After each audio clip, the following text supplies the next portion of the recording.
Arc 6, The Music King. Chapter 1. Jingxie helped the young emperor until he was 18 years old. Then he resigned from his position and traveled around the world with his lover. The two of them were in very good health and lived to their 90s before they fell asleep in death one after another.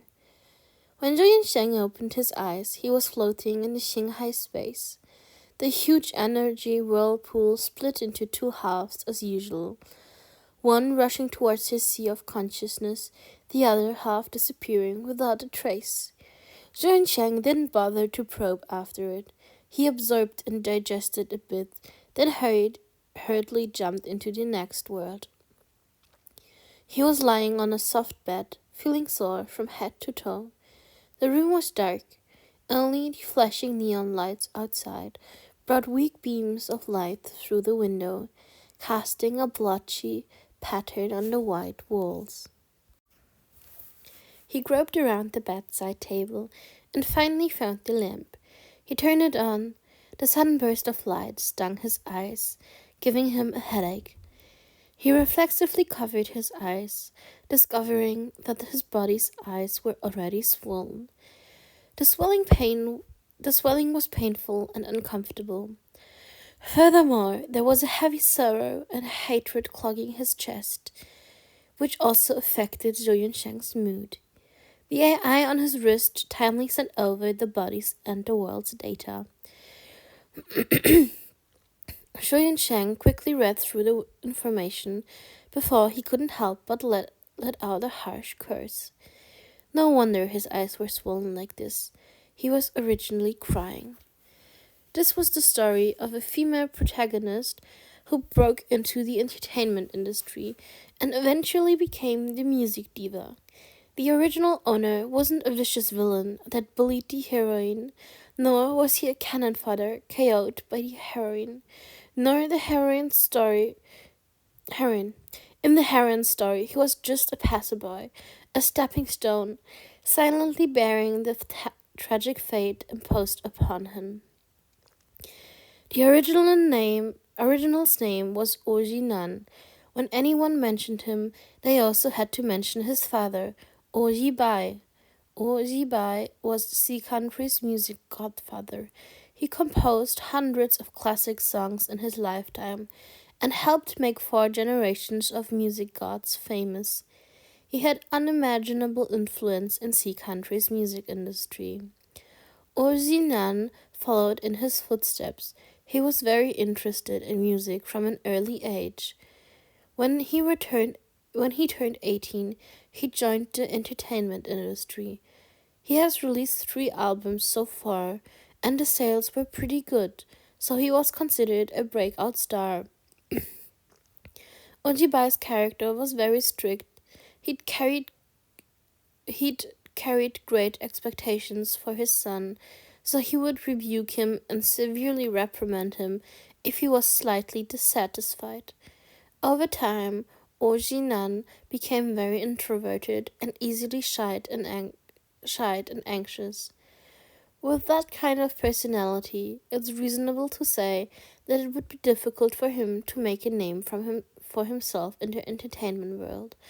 But he didn't just have an influential father, he also had an influential brother. His brother, Lin Xiqing, was Oji Bai's disciple. He was both handsome and astonishingly talented. After signing a contract with Times Record under a recommendation from Oji Bai, he rose to stardom and eventually won the title of the 4th generation music god. With his strong support, it was impossible for Oji Nan to not become famous. Now, Oji Nan had already released 3 best-selling albums and was planning to hold his first concert. But during the concert preparation period, Oji Bai was diagnosed with late-stage lung cancer. Oji Nan accompanied him by his hospital bedside daily and had no choice to postpone his concert. However, no matter how hard the doctors worked, they all failed to extend Ojibai's life. One early morning in April, he only had enough time to touch his son's sleeping face before passing away. Ozinan's specialty was musical instruments. He could skillfully play 18 instruments, but he was so suppressed by his father that his arrangements were always mediocre. Ojibai did not think much of his songs that he composed, criticizing that they weren't polished in skill, but spiritually lacking. Ozinan was thoroughly unconvinced, so he always wanted to make some achievements to win his father's admiration. He wrote a lot of songs after his but his debut, but his producers always shook their heads and silently sighed. For a time he felt dispirited, even desperate. He thought he could never suppress his father's achievements. But after his father passed away, the shackles imprisoning his mind seemed to have been broken, causing him to explode with unprecedented enthusiasm and inspiration for music composition. After spending a whole night working on it, he wrote a song in memory of his father. It was called Because of You. All the words he had wanted to say to his father, but couldn't muster up the courage to, he wrote them into the song, incorporating all his love into every note. With only a simple piano accompaniment, this song had the power to move people's hearts. Ozinan sang it over and over. Then, sporting dark baggy eyes, he brought it to Lin Xi so he could help him revise it. But here's where things started going wrong. When Ozinan made his debut, because he was trying to prove himself, he wrote a lot of songs for his albums, but the producers always rejected them. Ling Qiqing felt sorry for him, so he took his scores and modified them, instantly turning the ordinary songs into touching tunes. Ojinan's signature was placed on all of them, marketing and selling him as a gifted musician. So it could be said that Ozinan's previous fame was empty. He truly found the path he should walk after his father's death. He had many ideas he urgently wanted to realize, and he wanted his father in heaven to be proud of him. This fervent yearning gave, because of you, incredible power. Lin Qiqing was keenly aware of this power and planned to immediately let his younger brother release an EP. Unexpectedly, the heroine Ge Mengshu suddenly visited his studio and saw the score. As the heroine, Ge Mengshu's intuition was naturally outstanding. She was immediately entranced by the song and repeatedly questioned if it was her senior's new work. Lin Qiqing was obsessively in love with Ge Mengshu. He always tried to show off his best side in front of her, so he unintentionally nodded his head. Because this song had a lot of high notes, it was more suitable for a female singer. Ge Mengshu knew that Lin Qiqing had feelings for her, so she blushingly asked him if the song could be included in her new album. Lin Qiqing was in too deep. He had no choice but to agree. But after returning home, the more he thought about it, the more uneasy he became. So he burned all the manuscripts stored at Ozinan's house to eliminate any future troubles. Ozinan was excitedly waiting for the company to launch his concert and EP. How could he have anticipated seeing Because of You on TV, sung by Ge Mengshu and adapted by Lin Qiqing? He couldn't believe his eyes for a long time. Ge Mengshu's fame shot up because of this song, becoming the top female star of Time's record. Ojinan approached Lin Qiqing to question him, but was sent away by Lin Qiqing's manager, who turned around and preemptively accused him of plagiarism, bringing out a lot of evidence. Lin Qiqing had helped produce and arrange every one of Ojinan's albums, but only Ojinan's name was on it.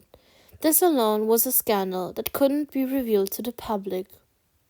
Since he was well prepared, Lin Chiqing brought out a number of manuscripts with additions and alterations, sorted in chronological order, so people could see how he wrote because of you, and Ojinan couldn't bring out any evidence to prove otherwise. While he felt as if he'd fallen into an ice hole, someone exposed online that not only was Ojinan faking being talented, he also lip syncs. His so-called heavenly voice was all the work of a stand-in singer. None was his credit. This wasn't a groundless accusation. During Ozinan's early debut, because he was very shy, he was terrified of singing live. The first time he held a fan meet and greet, his throat unexpectedly locked up because of his nervousness. He couldn't even speak. The company had to quickly find a substitute that was good at imitating to dub him in the background. Because of this, Ojibai had ruthlessly slapped his son, saying that he should get out of the music industry if he couldn't even sing live, and to not bring him any more shame. Lin Qiqing had quickly come forward to resolve the dispute. He ensured that he would take care of the substitute and never let anyone know about what happened. He also promised to strictly train his younger brother so he could overcome his shyness. Ojibai acquiesced thanks to this. The matter was already 2 years old, but it unexpectedly turned up again. Moreover, a video surfaced of the substitute singing behind stage and Ojinan lip-syncing on stage, causing the netizens to be outraged. Ojinan is dead meat. Eat shit, Ojinan. Ojinan is a plagiarist.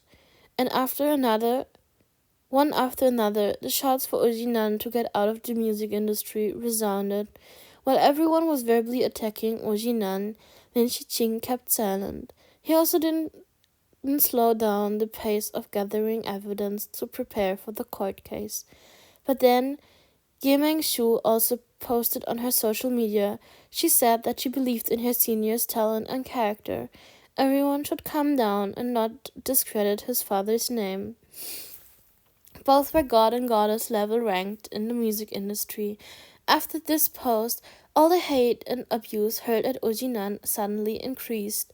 The media also wrote an article claiming that Ojinan had ruined Ojibai's legendary reputation. He was not fit to be Ojibai's son. At this point, Ojinan already understood that Lin Qiqing, whom he once regarded as his elder brother, was determined to force him to a dead end.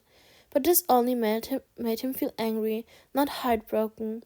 What he couldn't stand the most were the people saying that he did not deserve to be Ojibai's son.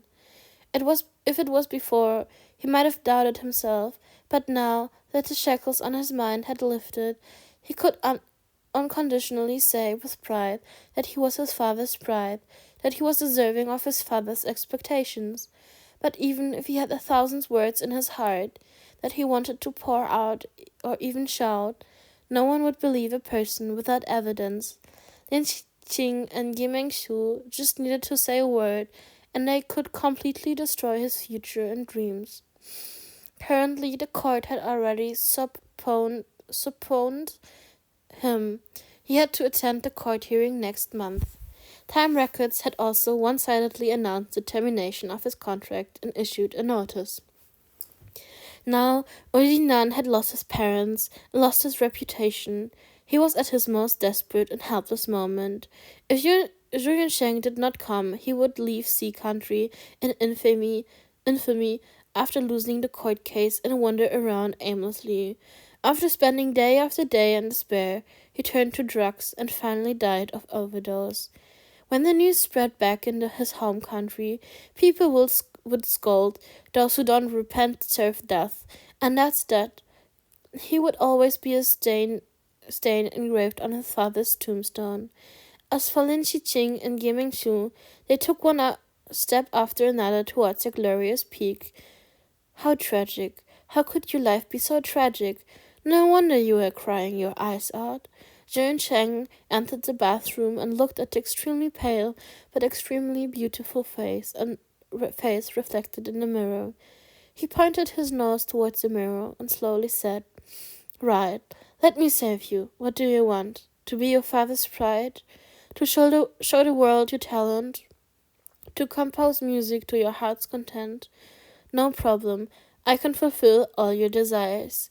He muttered to himself as he adjusted Oji Nan's body data through the AI.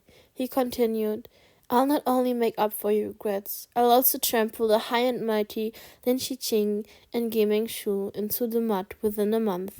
How about that? Isn't that satisfying? He curled up his red lips, reflected in the mirror, his sharp, knife-like gaze slowly softened and cleared up. Finally, his eyes curved slightly, revealing a copy of the original shy smile. From today on, he would live well on behalf of Ozinan, and his life will be wonderful.